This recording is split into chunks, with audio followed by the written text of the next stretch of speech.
श्री शिवाय नमस्तुभ्यम महाराज।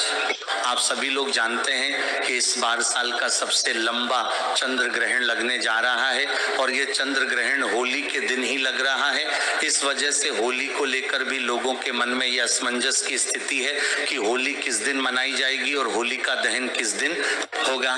महाराज, इसी के साथ में साल का पहला चंद्र ग्रहण हमारे भारत में दिखाई देने वाला है।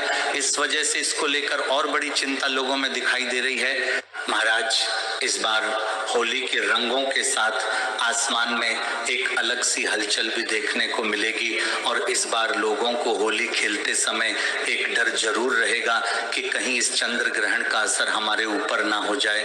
महाराज, होली और चंद्र ग्रहण का एक ही दिन होना हमारे लिए एक बहुत ही बड़ा संजोग है, क्योंकि आप सभी लोगों ने देखा होगा 17 फरवरी के दिन ही साल का पहला सूर्य ग्रहण लगा था, पर वह हमारे भारत में नहीं दिखाई दिया था और इस सूर्य ग्रहण के 15 दिन के बाद ही साल का पहला चंद्र ग्रहण लग रहा है। पर ये चंद्र ग्रहण हमारे भारत में दिखाई देगा और इस चंद्र ग्रहण का असर भारत में रहने वाले सभी लोगों पर पड़ने वाला है।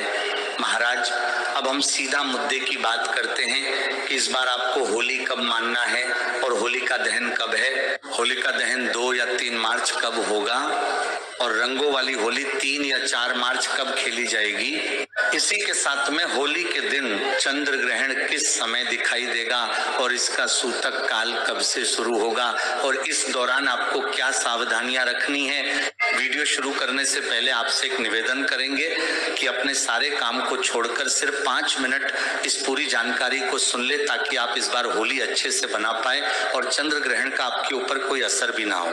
महाराज, सबसे पहले होली का पर्व फाल्गुन मास की पूर्णिमा तिथि के दिन मनाया जाता है और इस बार ये पूर्णिमा तिथि 2 मार्च की शाम से शुरू होकर 3 मार्च की शाम तक रहेगी और यहीं पर सबसे बड़ा कंफ्यूजन होता है। आमतौर पर हम लोग जिस दिन पूर्णिमा की शाम होती है उस दिन होली का दहन करते हैं और पूर्णिमा की सुबह में रंगों वाली होली खेलते हैं। वही महाराज 3 मार्च की शाम को ही चंद्र ग्रहण लग रहा है और हमारे नियम में साफ साफ बताया क्या है कि चंद्र ग्रहण या सूतक काल में किसी भी प्रकार का शुभ या मांगलिक कार्य और अग्नि प्रज्वलित करना अच्छा नहीं माना जाता है। महाराज, ग्रहण के समय किया गया होलिका दहन शुभ फल नहीं देता है बल्कि अशुभ फल देता है। महाराज, अब प्रश्न यही आता है कि होलिका दहन कब किया जाए, तो हमारे शास्त्रों के अनुसार 3 मार्च को चंद्र ग्रहण है। इस वजह से आपको इस बार होलिका दहन 2 मार्च 2026 के दिन रात्रि में करना है। पर 2 मार्च को भी होलिका दहन में एक बहुत बड़ी बाधा है और वह बाधा है भद्रा काल, क्योंकि 2 मार्च को शाम होते ही भद्रा लग जाएगी और भद्रा काल वही समय होता है जो समय किसी भी शुभ या मांगलिक कार्य के लिए अच्छा नहीं माना जाता है।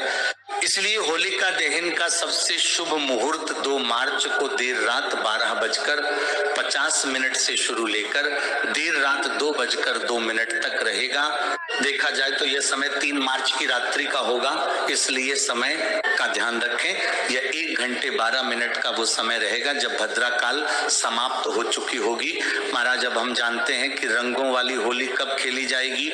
उससे पहले हमें चंद्र ग्रहण का समय जानना बहुत जरूरी है। तो साल के पहले चंद्र ग्रहण की शुरुआत हमारे भारत समय अनुसार दोपहर के बाद से हो जाएगी, पर उस समय हमारे यहाँ पर चंद्रदेव नहीं दिखाई देंगे और उस दिन चंद्रोदय का समय शाम 6:20 का रहेगा और इस समय के बाद से आपको चंद्र ग्रहण देखना शुरू हो जाएगा और भारत में चंद्र ग्रहण का आपको आखिरी का हिस्सा देखने को मिलेगा, क्योंकि इस समय तक ग्रहण अपनी समाप्ति की ओर होगा और 3 मार्च को चंद्र ग्रहण की शुरुआत दोपहर को 3:32 से हो जाएगी और चंद्र ग्रहण की समाप्ति का समय लगभग शाम को 6:45 का रहेगा।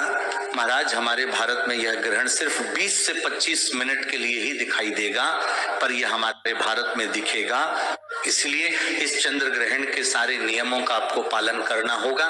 महाराज, चंद्र ग्रहण का सूतक काल हमेशा 9 घंटे पहले से शुरू हो जाता है और इस हिसाब से साल के पहले चंद्र ग्रहण का सूतक 3 मार्च 2026 को सुबह 9:39 पर ही शुरू हो जाएगा और सूतक काल की समाप्ति ग्रहण की समाप्ति के साथ ही में होगी, यानी कि शाम 6:45 पर ग्रहण भी समाप्त होगा और सूतक भी समाप्त होगा। महाराज, सूतक काल में भी सारे शुभ और मांगलिक कार्य करना वर्जित होते हैं। इसमें पूजा पाठ नहीं करना है और भोजन न बनना है और न खाना है। ये सारे कार्य ग्रहण के सूतक काल से पहले ही आपको करने होंगे। इसके अलावा सूतक काल से पहले आपको तुलसी पत्र भी तोड़कर खाने पीने की चीजों में भगवानों वाले स्थान पर जरूर रख देना है। इसके अलावा सूतक काल में और ग्रहण काल में कैंची, छुरी, सुई आदि का प्रयोग करना वर्जित माना जाता है। सिलाई कढ़ाई भी ना करें। सूतक काल और ग्रहण के समय सिर्फ भगवान के नाम का ध्यान करना है और घर के बाहर नहीं निकलना है। इन सारे नियमों को गर्भवती माता बहनों को विशेष रूप से ध्यान रखना है और इस समय आपको एकांत में बैठकर भगवान को याद करना है। और सूतक से पहले ही गर्भवती माता बहनें अपने पेट पर गेरू का लेप लगा ले या गाय के गोबर का लेप भी आप लगा सकती हैं और चंदन के 3 लाइन भी खींच सकती है। इससे ग्रहण का कोई प्रभाव आपके बच्चे पर नहीं होता है। महाराज, अब हम आपको बताते हैं कि इस बार रंगों वाली होली कब खेली जाएगी। वैसे होलिका दहन की अगली सुबह हम हर साल रंगों वाली होली खेलते हैं। इस बार हमने 2 मार्च की मध्य रात्रि में होलिका दहन किया, तो उस हिसाब से 3 मार्च को हमें होली खेलनी चाहिए। लेकिन यहाँ पर 3 मार्च को सुबह से ही सूतक शुरू हो जाएगा और शाम को ग्रहण लगेगा। इसीलिए इस दिन हमारे शास्त्र होली का पर्व मनाने की मनाही कर रहे हैं, क्योंकि ग्रहण के दौरान शांत मन रखना चाहिए और भगवान का नाम जाप करना चाहिए। महाराज, इसलिए इस बार रंगों वाली होली 3 मार्च को नहीं बल्कि 4 मार्च 2026 बुधवार के दिन खेली जाएगी। इस दिन ग्रहण भी समाप्त हो चुका होगा और पूर्णिमा तिथि भी समाप्त हो चुकी होगी और चैत्र महीने की शुरुआत हो चुकी होगी।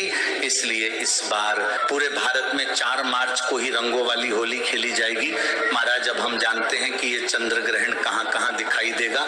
ये चंद्र ग्रहण मुख्य रूप से एशिया, ऑस्ट्रेलिया, अमेरिका और प्रशांत महासागर के क्षेत्र में दिखाई देगा। ज्योतिष के अनुसार ये चंद्र ग्रहण सिंह राशि और पूर्व फाल्गुनी नक्षत्र में लग रहा, यानी कि जिन लोगों की सिंह राशि है उन्हें इस ग्रहण के दौरान थोड़ा संभल कर रहना होगा।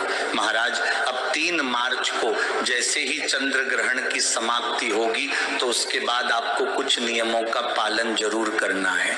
जैसे सबसे पहले गंगा जल मिले जल से स्नान करना है और अपने पूरे घर में गंगा जल छिड़कना है। घर में नमक का पोछा लगाएं और जो कपड़े पहने हैं उन्हें दोबारा ना पहने।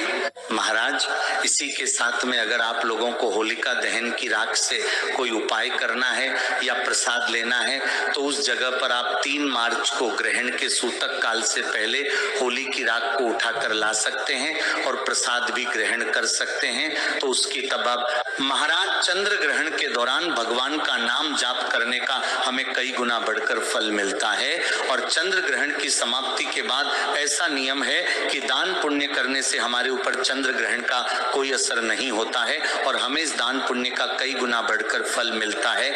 इसीलिए ग्रहण की समाप्ति के बाद दान पुण्य जरूर करें। महाराज, वैसे हमने आपको चंद्र ग्रहण के पहले ही आने वाले चंद्र ग्रहण और होली से जुड़ी हुई सारी जानकारी दे दी है, पर अभी भी अगर आपके मन में इस साल के इस होली चंद्र ग्रहण को लेकर कोई प्रश्न है तो वह आप हमसे कमेंट करके पूछ सकते हैं। आप ये वीडियो कहाँ से देख रहे हैं हमें जरूर बताएं। श्री शिवाय नमस्तुभ्यम महाराज।